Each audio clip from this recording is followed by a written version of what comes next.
నిరుద్యోగుల సమస్యలపై గత 10 రోజులుగా ఆమరణ నిరాహార దీక్ష చేస్తున్న బక్కా జెడ్సన్ గారి ఆరోగ్యం విషమించింది. ఆయన నిరుద్యోగుల సమస్యలను వెంటనే పరిష్కరించాలని కోరుతూ గత 10 రోజుల క్రితము నిరాహార దీక్షకు పూనుకున్నారు. ఇదే విషయం విద్యార్థులు కూడా డిఎస్సి పరీక్షను అదేవిధంగా గ్రూప్ 2 పరీక్షను వాయిదా వేయాలని కోరుతూ నిరసన ప్రదర్శనలు చేస్తున్నా కూడా ప్రభుత్వము దిగిరాకపోవడంతో బక్కా జెడ్సన్ గారు తన నిరాహార దీక్షను కొనసాగిస్తూ వచ్చారు.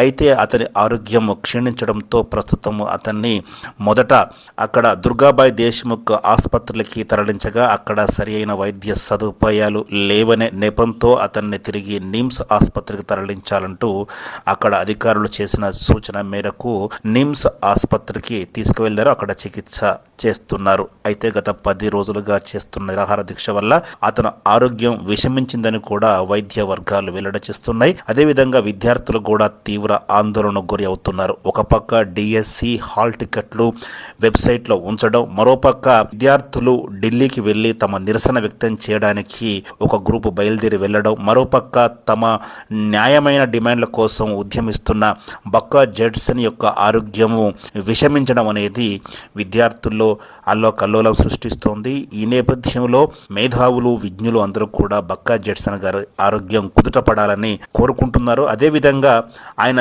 నిరాహార దీక్షను విరమింప చేయాలని కూడా కోరుకుంటున్నారు. ప్రభుత్వం ఇప్పటికైనా కూడా ఒక మెట్టు దిగి న్యాయమైన కోరికలపై చర్చలు జరిపి దీక్ష విరమింపజేస్తే బాగుంటుందని కూడా కోరుకుంటున్నారు. అదేవిధంగా ఒకవేళ ప్రభుత్వం దిగిరాకపోయినా కూడా బక్కా జెడ్సన్ లాంటి ఒక పోరాట యోధుడు తెలంగాణ సమాజానికి అవసరం ఉన్నందున ఆయన గత గ్రాడ్యుయేట్స్ ఎన్నికల్లో ఓటమి చవి చూసినా కూడా విద్యార్థుల పక్షాన నిలిచి ఆయన పోరాటం చేస్తున్నారు.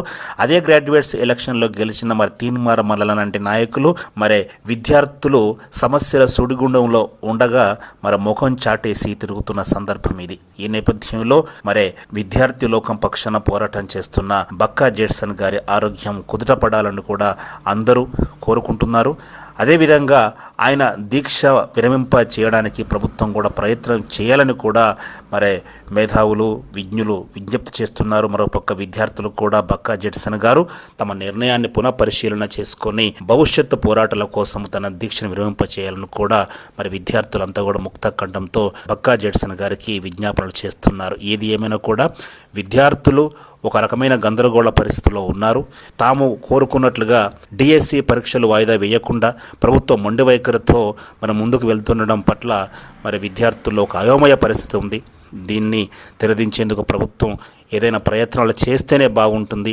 లేని పక్షంలో విద్యార్థి లోకం యొక్క న్యాయమైన డిమాండ్ల గురించి చర్చించడానికి ప్రభుత్వం సుముఖత ఒకవేళ వ్యక్తం చేయలేని పక్షంలో ప్రజా వ్యతిరేక పరిస్థితులు ఉత్పన్నమయ్యే అవకాశం ఉందని కూడా విశ్లేషకులు భావిస్తున్నారు.